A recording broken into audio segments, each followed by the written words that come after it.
Bonjour la chapelle, bienvenue à notre série sur l'évangile de Jean, le Messie. Le titre d'aujourd'hui, Changer de vie. T'as-tu déjà eu le goût de changer de vie? Tu regardes un show télé comme Vivre loin du monde. Des gens qui abandonnent tout pour changer de vie.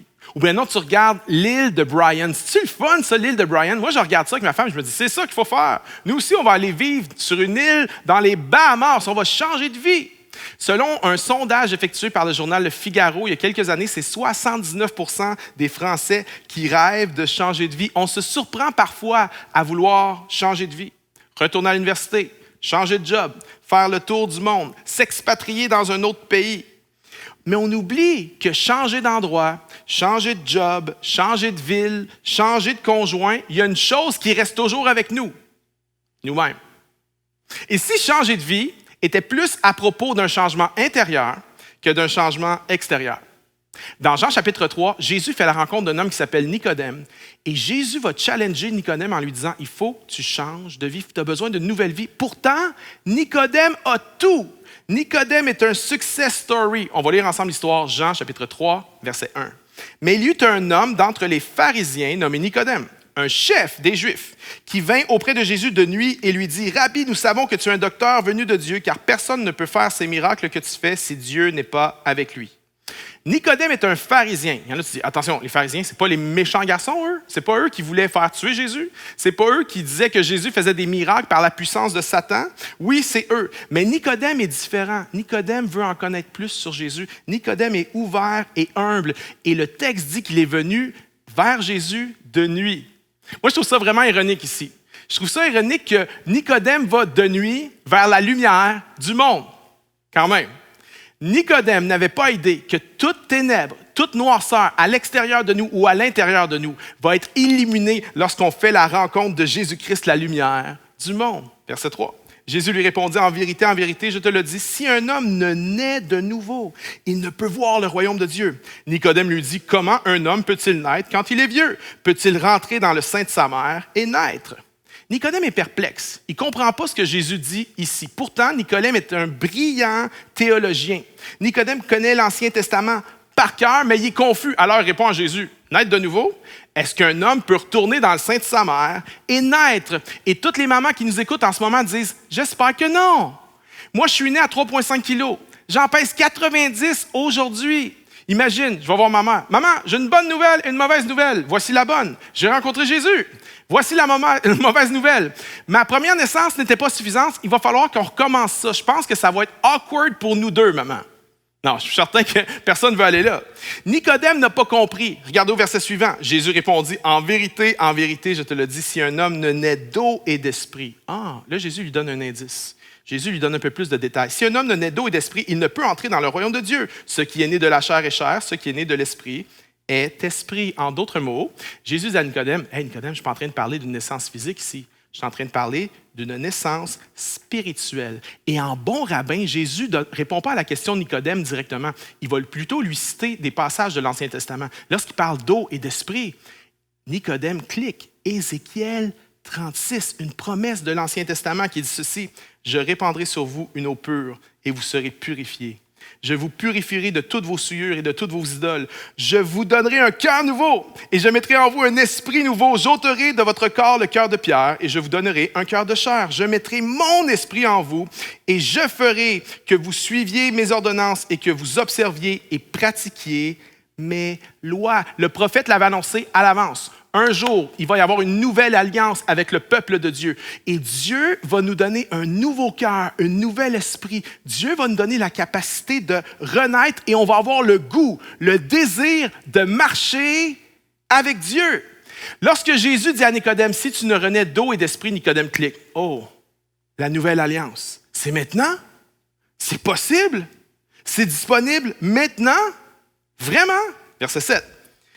Ne t'étonne pas, dit Jésus, que je t'ai dit, il faut que vous naissiez de nouveau. Jésus ne fait pas une suggestion à Nicodème. Il faudrait que, ça serait peut-être une bonne idée que tu naisses de nouveau. Non. Il faut que tu naisses de nouveau, Nicodème. S'il y a quelqu'un à l'époque à qui tu n'as pas besoin de dire ça, c'est lui. Pourquoi? Parce que le gars a une vie pieuse comme aucun d'entre nous n'auront jamais. Nicodème va à l'église plusieurs fois par semaine. Nicodème a une vie de prière. Nicodème connaît une partie de la Bible par cœur. Genèse, Exode, Lévitique. Oui, Lévitique, le livre que tu sautes quand tu fais ton plan de lecture en 1 an, là, celui-là, il connaît par cœur. Nombre, Deutéronome. Nicodème jeûne 2 fois par semaine. Ça, c'est 2 fois plus que la plupart d'entre nous. Nicodème donne la dîme de tout. En termes de religiosité, de spiritualité, Nicodème est au top de l'échelle. En plus, non seulement il est pieux, mais il est un homme avec du succès. Nicodème est un chef des Juifs. Ça veut dire qu'il est membre du Sanhédrin, un peu comme la Cour suprême en Israël à l'époque. Ça veut dire quoi? Nicodème a l'argent.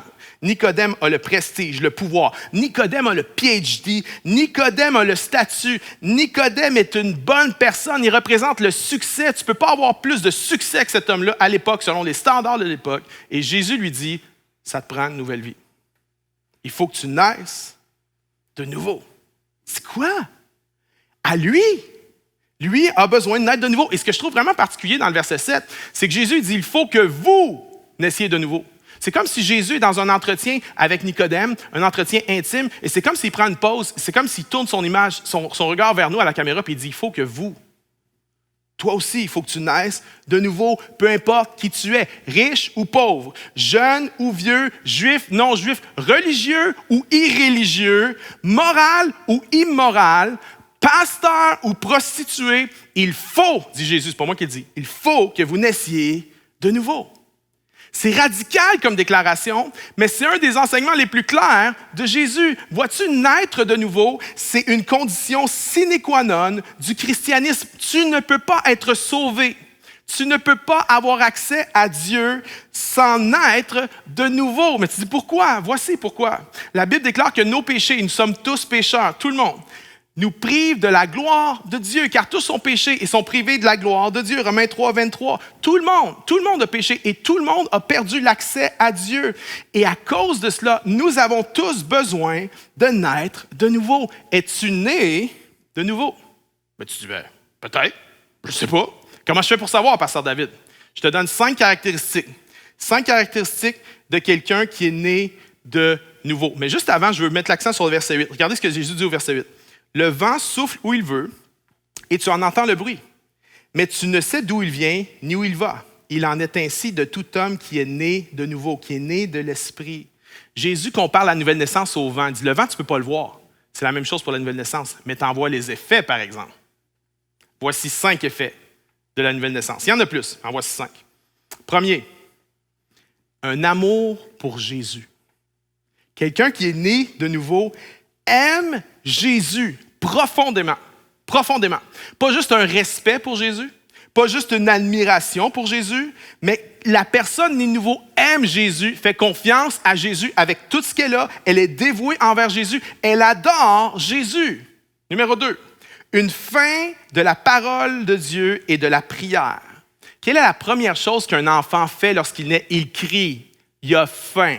Quand tu nais de nouveau, tu as faim. Tu as faim de la parole de Dieu et tu as faim de la prière. Parce que tu peux connaître la Bible sans connaître Jésus, mais tu ne peux pas connaître Jésus sans connaître la Bible. Et quand tu nais de nouveau, tu as une faim de la parole de Dieu. Ça ne s'explique même pas. Il y en a, tu n'as jamais eu d'intérêt pour la Bible, mais quand tu es né de nouveau, tu t'es mis à lire la Bible. Il y en a, tu n'avais jamais lu de ta vie un livre avant de naître de nouveau, et maintenant tu lis la Bible. Moi, j'ai un ami qui s'appelle Stéphane. Lorsqu'il est né de nouveau, il s'est mis à lire la Bible en cachette. Parce qu'il y avait une copine à l'époque, sa copine, elle ne voulait rien savoir de ça. Alors lui, il se cachait, il avait fait comme une pochette dans le divan, il cachait sa Bible là. Il lisait la Bible en cachette. Pourquoi? Parce qu'il avait faim. Troisième caractéristique, un désir pour la sainteté. Dans l'Ancien Testament, dans le Lévitique, Dieu avait dit à son peuple Israël, « Vous serez saints car je suis saint. » On dit quoi? Tel père, tel fils? Si tu es né de nouveau, si tu es né d'en haut, si tu es né de Dieu, tu vas ressembler à ton Père et Dieu est saint. Il va y avoir en toi un désir de ressembler à Dieu. Ça veut dire que des choses que tu aimais avant, tu les aimeras plus. Puis il y a des choses que tu haïssais avant, puis tu vas les aimer. Il y a quelques années, mon beau-frère est né de nouveau. Avant, lui, il aimait boire. Lorsqu'il est né de nouveau, il allait dans des rassemblements où les gens buvaient, abusaient d'alcool, puis il disait, mais qu'est-ce que je fais là? C'est donc bien plate, c'est pas ma place ici. Une des choses qu'il détestait, c'était aller à l'église. Et aujourd'hui, il est prêt à faire 200 kilomètres pour venir à une réunion en présentiel à la chapelle. Pourquoi? Parce qu'il est né de nouveau. Vois-tu, lorsque tu nais de nouveau, ta disposition intérieure change. Avant de naître de nouveau, je vais l'illustrer comme ça. Ta disposition naturelle, c'est d'aller vers le péché, constamment, en direction du péché. Maintenant, tu peux te forcer. Tu peux te forcer contre ton naturel. Tu peux te forcer à dire non, je ne boirai pas. Non, je ne vais pas consommer. Non, je ne vais pas faire ça, Mais ça revient tout le temps au naturel. Lorsque tu nais de nouveau, tu as un nouveau cœur. Ta disposition intérieure change. Et ta disposition naturelle, c'est d'aller vers Dieu et vers l'obéissance à Dieu. Et tu peux te forcer à pécher. Tu dis, non, je ne pardonnerai pas. OK, je vais pardonner. Comprenez? Non, je veux boire. Non, je ne boirai pas. Ta disposition naturelle est changée. Quatrièmement, le témoignage intérieur de l'Esprit. Paul dit dans l'Épître aux Romains, « L'Esprit rend témoignage à notre esprit que nous sommes enfants de Dieu. » Lorsque tu appartiens à Dieu, il y a une voix, il y a quelque chose en toi, c'est indescriptible, mais il y a quelque chose en toi qui sait que tu appartiens à Jésus, que tu es un enfant de Dieu. Maintenant, est-ce que ça se peut pour que quelqu'un qui est né de nouveau de douter de son salut? Oui, c'est possible. Surtout, savez-vous quand? Surtout quand on marche dans la désobéissance. Surtout quand on a du péché non repenti dans notre vie, parce que l'apôtre Jean dit dans 1 Jean 3,21 que si notre cœur ne nous condamne pas, on a une grande assurance devant lui. Mais il y a le témoignage intérieur de l'Esprit qui dit « Je suis un enfant de Dieu ». Cinquième caractéristique, un désir de partager ta foi. Lorsque tu es né de nouveau, tu ne vas pas le garder pour toi. Peu importe ta personnalité, il y a quelque chose en toi. Bon, il y en a, c'est ton style peut-être d'aller prêcher sur le coin de la rue. C'est pas le mien, OK? C'est pas du tout moi. Aller prêcher sur le coin de la rue, not me. Mais il y a en moi un désir, selon ma personnalité, de partager le message de Jésus avec quelqu'un. Es-tu né de nouveau? Moi, pendant plusieurs années, j'étais assis sur un banc d'église. Je n'étais pas né de nouveau. J'allais à l'église à chaque semaine, mais je n'étais pas né de nouveau. Je n'avais pas vraiment d'amour pour Dieu. Je n'avais pas vraiment de passion pour Dieu. Et je voyais des gens qui aimaient Dieu authentiquement, puis je me disais, ils font-tu semblant? Est-ce que c'est vrai? Vois-tu, tu peux servir à l'église, tu peux aller à l'église, tu peux donner à l'église, tu peux même chanter à l'église, puis pas être né de nouveau. Une fois que que Nicodème a entendu Jésus parler, Nicodème arrive à une réalisation. Il dit, « Je ne suis pas né de nouveau. » Regardez, verset 9. Nicodème lui dit, « Comment cela peut-il se faire? » Maintenant, souvent les chrétiens, on vient infantiliser Nicodème. On pense que Nicodème est un peu stupide. On pense qu'au début, il dit, « je peux-tu retourner dans le sein de ma mère? » Et on pense qu'il n'a pas compris. Non. Nicodème n'avait pas compris au début, mais lorsque Jésus lui dit au verset 5, « Si un homme ne renaît d'eau et d'esprit », il clique tout de suite Ézéchiel 36. Et au verset 9, lorsqu'il dit, « Comment cela peut-il se faire? » Il est en train de dire, « J'ai très bien compris ce que tu as dit, mais comment c'est possible pour moi? » Est-ce que moi, je peux naître de nouveau? Est-ce que c'est possible pour moi? Jésus. Comment faire? Comment faire pour naître de nouveau? C'est une excellente question. Et Jésus va répondre à la question en bon rabbin. Il va donner une image de l'Ancien Testament, verset 13. « Personne n'est monté au ciel si ce n'est celui qui est descendu du ciel, le Fils de l'homme qui est dans le ciel. » Tu dis, mais de quoi il parle ici? Personne n'est monté au ciel, c'est celui qui est descendu au ciel. De quoi Jésus parle? Jean nous donne un indice très important au chapitre 1, au verset 51. Ça complète ce verset-là. Regardez ce qu'il dit. « Et il lui dit, en vérité, vous verrez désormais le ciel ouvert et les anges de Dieu monter et descendre sur le Fils de l'homme. » OK. Jésus parle de l'échelle de Jacob. Cette vision que Jacob avait eue dans l'Ancien Testament, dans Genèse chapitre 28, une vision d'une échelle qui touche la terre, mais qui monte jusqu'au ciel. Et les anges de Dieu montent et descendent sur cette échelle. Et Jésus est en train de dire dans l'Évangile de Jean, l'échelle de Jacob, c'est moi. Le lien entre le ciel et la terre, c'est moi. La façon de naître de nouveau, Nicodème, c'est moi. C'est par moi. Il faut que je vous illustre ça. Suis-moi.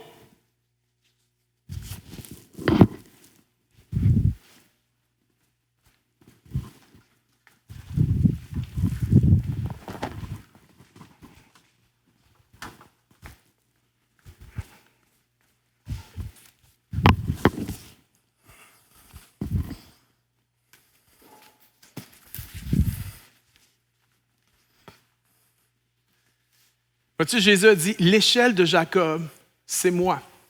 La vérité, là, c'est que tout le monde essaie de monter les échelons. Et je ne parle pas des échelons à ta compagnie, je ne parle pas des échelons dans une entreprise, non. Je parle spirituellement. Tout le monde essaie de gagner, tout le monde essaie de prouver sa valeur devant Dieu. Mais est-ce que c'est possible? Est-ce que c'est possible de toucher Dieu, de toucher le ciel? OK, pose-toi la question. C'est qui la personne qui, d'après toi, la personne la plus sainte que tu peux penser? Probablement que la personne qui te vient à l'esprit en ce moment, c'est Mère Teresa. Hein? Mère Teresa est une sainte femme. Mère Teresa a fait plus que n'importe qui d'autre à notre époque. C'était une femme de Dieu. Mais lorsque tu lis la biographie de Mère Teresa, lorsque tu fais des recherches, elle-même avouait, très candidement, qu'elle était pécheur. Elle avouait candidement qu'elle avait des péchés, qu'elle luttait. Et tu serais peut-être même surpris de savoir quelles étaient les luttes intérieures de Mère Teresa. Alors, est-ce que Mère Teresa, même malgré toute sa moralité, peut atteindre Dieu en montant sur l'échelle? Non. De son aveu, elle ne le peut pas. Alors, est-ce qu'on peut la mettre en haut? Non. On va la mettre juste ici. OK. Maintenant, qui d'autre est une personne morale? Qui d'autre a vraiment eu une vie sainte? Bien, peut-être Billy Graham. Hein? Billy Graham est quand même quelqu'un d'exceptionnel. Quelqu'un qui a eu un parcours presque impeccable. Il n'a jamais eu de scandale. Il a prêché la bonne nouvelle toute sa vie. On peut le mettre peut-être juste en dessous de Mère Teresa. Il a vraiment fait une bonne job. Billy Graham. OK. Maintenant, si je te dis, pense à quelqu'un qui est plus moral que toi, une meilleure personne que toi, à qui tu vas penser? Ton pasteur? Ben non. Tu vas probablement penser à ta grand-mère. Hein? Tout le monde, sa grand-mère, c'est quelqu'un d'exceptionnel. Tout le monde, sa grand-mère, c'est une sainte femme extraordinaire. Je te dis qu'elle, c'est un modèle. Ta grand-mère, quelqu'un d'exceptionnel. Mais est-ce que ta grand-mère était une meilleure personne que Billy Graham? Est-ce que ta grand-mère était une meilleure personne que Mère Teresa? C'est dur à battre. OK, fait que je ne vais pas m'ostiner avec toi, mais on va juste la mettre en dessous des deux. OK? Maintenant, il reste qui? Il reste toi. Tu n'es peut-être pas une mauvaise personne. Je ne suis pas une mauvaise personne. Mais est-ce que je suis aussi moral que ma grand-mère? Est-ce que je suis aussi moral que Billy Graham, que Mère Teresa? Non. La réponse, c'est non. Alors, je suis obligé de te mettre et me mettre en dessous. Houston, we got a problem. On est bas dans l'échelle. On est ici, puis il y en a qui ne sont même pas sur l'échelle. Les Saddam Hussein, les Adolf Hitler de ce monde ne sont même pas sur l'échelle. Houston, we got a problem. On est tellement loin de Dieu. Mais Jésus a dit, je suis l'échelle de Jacob. Vois-tu, l'échelle de Jacob, ce n'est pas pour qu'on puisse monter vers Dieu. L'échelle de Jacob, c'est Jésus-Christ qui est descendu vers nous. Vois-tu, personne ne peut monter au ciel. Personne ne peut gravir les échelons par lui-même, même si tu essaies d'être une bonne personne, même si tu fais des bonnes œuvres, même si tu travailles fort. Un seul est descendu du ciel, le Fils de l'homme. Vois-tu, le grand problème des religions, c'est que les religions sont ascendantes. Qu'est-ce qu'il faut que je fasse pour monter vers Dieu? Qu'est-ce qu'il faut que je fasse pour mériter le salut? Travaille fort, sois une bonne personne, prouve que tu es capable. Et ça se décline de toutes sortes de façons. Fais des bonnes œuvres, réincarne-toi pour payer ta dette cosmique, va dans un endroit sacré, offre un sacrifice, fais un pèlerinage. Toutes les religions, d'une manière ou d'une autre, sont des religions ascendantes. Voici ce qu'il faut que je fasse. Voici mes œuvres. Voici mon travail pour prouver à Dieu mon mérite. Et ça inclut la religion chrétienne, mes amis. Et ça inclut la religion chrétienne évangélique. Mais voici le problème avec toute forme de religion. Quand est-ce que tu sais que tu en as fait assez? Quand est-ce que tu sais que tu as fait assez de bien pour compenser le mal que tu as fait? Vois-tu, le message des religions, c'est qu'est-ce que je peux faire pour monter vers Dieu? Mais le message de Jésus est complètement l'opposé. C'est qu'est-ce que Dieu a fait pour descendre vers moi? Le message des religions, c'est un message ascendant. Le message de Jésus, c'est un message descendant. Le message des religions, c'est par ta force, par tes œuvres, par ton travail, par ton mérite. Le message de Jésus, c'est par la grâce. La religion dit, monte l'échelle pour atteindre le ciel. Mais Jésus dit, tu n'es pas capable de monter au ciel, le ciel va descendre vers toi. La religion dit, fais des bonnes œuvres pour être sauvé. Mais Jésus dit, parce que tu es sauvé, tu peux maintenant faire des bonnes œuvres. La religion dit, prouve à Dieu que tu l'aimes en premier. Mais Jésus dit, Dieu t'a prouvé en premier qu'il t'aimait. La religion dit, sois saint pour plaire à Dieu. Mais Jésus dit, parce que tu plais à Dieu en Jésus-Christ, tu as la capacité d'être saint. La religion dit, l'assurance de ton salut est dans ta performance. Mais Jésus dit, l'assurance de ton salut est dans ma performance. Vois-tu, la religion, ça mène toujours à deux places, soit l'orgueil ou le désespoir. Quand tu atteins les standards, quand tu réussis à performer, quand tu es une bonne personne, on tombe facilement dans l'orgueil parce qu'on se met à regarder ceux qui n'atteignent pas nos standards, on les regarde de haut. Ou ça mène au désespoir. Lorsqu'on n'atteint pas nos standards, on est défait, on est désespéré. Alors que Jésus, c'est l'opposé de la religion. Jésus, son message nous mène à l'humilité, de dire, je ne méritais rien. Il n'y a rien que je peux faire pour monter. Il n'y a rien que je peux faire pour être assez bon pour Dieu. Je fais juste recevoir le cadeau du ciel, recevoir le don du ciel, le don du pardon en Jésus-Christ. Le message de Jésus mène à l'humilité et à l'espoir. Est-ce que toi, tu es né de nouveau? Un des plus brillants théologiens du premier millénaire s'appelle Saint Augustin. Et Saint Augustin, aujourd'hui, on le glorifie, là. Mais à l'époque, Saint Augustin, c'était un playboy, un genre d'homme qui abuse des femmes, quelqu'un de mauvais, une mauvaise personne. Mais qu'est-ce qui a transformé Augustin en Saint Augustin? Il est né de nouveau. Martin Luther, le père de la réforme protestante, était un être névrosé. À chaque fois qu'il y avait un péché ou une pensée de péché, il allait se confesser constamment. C'était presque une névrose pour lui. Les prêtres disaient, bon, vois Martin encore, il faut encore se confesser, il est encore en train de penser qu'il va être damné éternellement. Et Martin Luther a eu une révélation qui a changé complètement sa vie. Ce n'est pas par les œuvres, mais c'est par la grâce, par le moyen de la foi. Et lorsqu'il a redécouvert cette vérité-là, il est né de nouveau. J'ai parlé de mon père la semaine passée. Mon père qui était suicidaire. Mon père qui voulait mourir.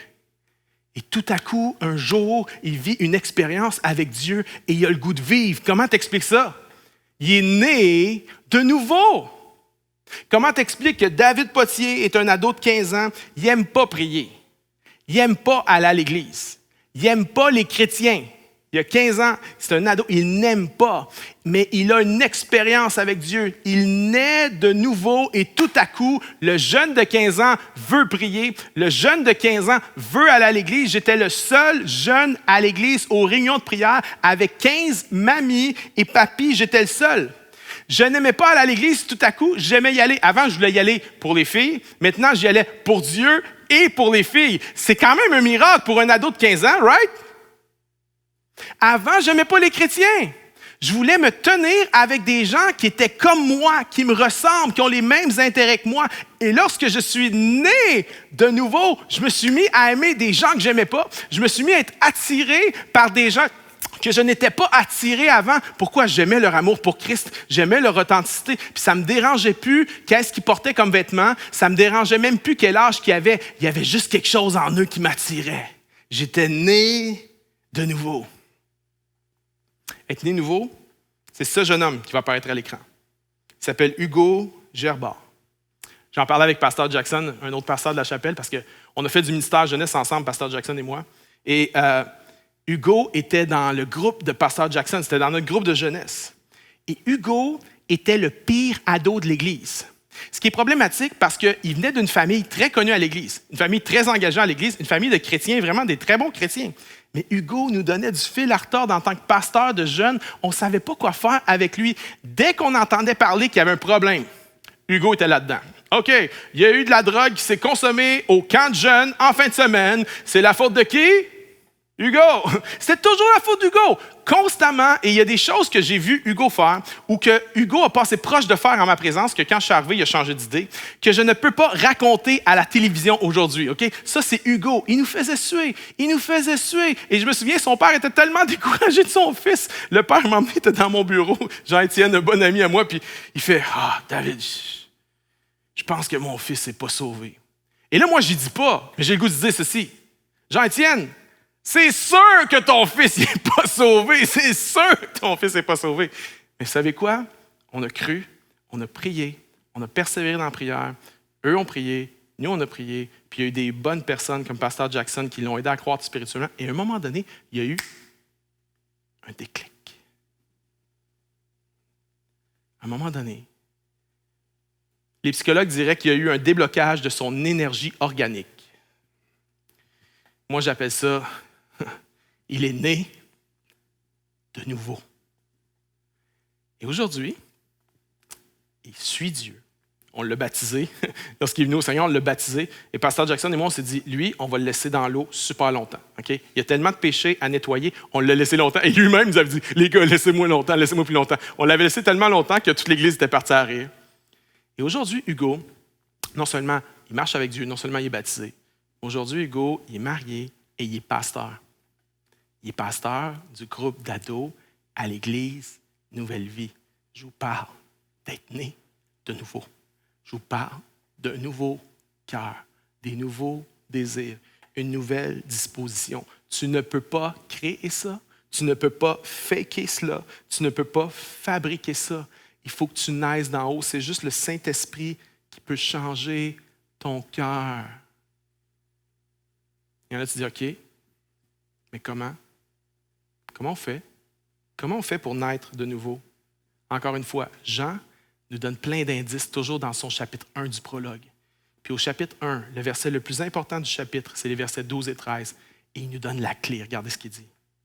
Mais à ceux qui l'ont reçu, à ceux qui croient en son nom, elle, la parole, c'est Jésus, elle a donné le pouvoir de devenir enfants de Dieu, lesquels sont nés, non du sang, ni de la volonté de la chair, ni de la volonté de l'homme, mais de Dieu. Jean dit, mais à tous ceux qui croient en son nom, elle a donné le pouvoir de devenir enfants de Dieu. C'est ça, naître de nouveau, c'est devenir enfant de Dieu. À tous ceux qui croient. Tout ce que tu as à faire pour naître de nouveau, c'est croire. Est-ce que tu crois? Je sais que ce n'est pas populaire de croire. Je sais qu'il y a plein de voix qui veulent faire taire ce qui en nous veut émerger, cette foi-là. Mais j'aimerais te dire ceci, si tu crois, tu vas recevoir le Saint-Esprit, un cœur nouveau, et tu vas naître de nouveau. Est-ce que tu crois? Envers et contre tous, est-ce que tu crois? Malgré que tu as certains doutes, est-ce que tu crois? Si tu crois, si tu cries à lui, si tu fais appel à lui, tu vas naître de nouveau. Je ne parle pas d'une croyance théorique. Je ne parle pas d'adhérer à des faits historiques. Je parle bien plus de cela. Croire, c'est relationnel. Croire, c'est mettre toute ta confiance. Mettre toute ta confiance en Jésus. Et tu lui fais tellement confiance que tu es prêt à marcher dans ses commandements, dans ses voies. Tu es prêt à lui donner le volant de ta vie quand tu crois. Savais-tu que c'est un don? Déjà là, si tu es capable de croire, c'est même pas toi, c'est un don que Dieu te donne. Mais quand tu crois, du moment que tu crois, le Saint-Esprit va venir habiter en toi et tu vas naître de nouveau. Laissez-moi prier pour vous. Oh Seigneur, je te prie pour mes amis maintenant qui écoutent ce message